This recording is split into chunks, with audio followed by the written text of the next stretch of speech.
Ito ang 20 pisong barya. May naka-feature na halaman sa likod nito. Ano ito? Tara and let's find out! Ako si Celine at welcome to another episode of Sari Buhay sa Salapi, kung saan pag-uusapan natin ang mga halaman at hayop na naka-feature sa kasalukuyang ginagamit nating perang papel at mga barya. At dito nga sa benteng barya, makikita ang nilad o Scyphiphora hydrophyllacea. Ang nilad ay isang uri ng halaman na matatagpuan sa mga coastal areas at mga tidal creeks na malapit sa ilog. Madalas silang kasama ng mga mangrove, pero mas related sila sa mga kape. Native ito sa Pilipinas at sa ibang bahagi ng Asia, pati na rin sa Madagascar at Australia.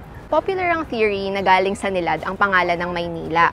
Pero ayon sa historian na si Ambet Ocampo, ang totoong pangalan nitong halaman na ito ay Nila, without a D.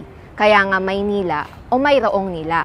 Pero meron ding mga theory na ang pangalang Nila ay tumutukoy sa isang indigo plant na nagpo-produce ng dye at kinakalakal noon. Gayunpaman, marami daw dating nilad sa Pasig River at sa Manila Bay. Pero dahil sa pagbabago ng landscape dulot ng urbanisasyon, ay ubos na sila o kaya'y bihira na silang makita sa mga lugar na ito. Buti na lang may mga itinanim na nilad dito sa Puerto del Parian sa Intramuros. Ayos na ayos para sa mga taga Maynila na nais pang makilala ang kanilang lungsod.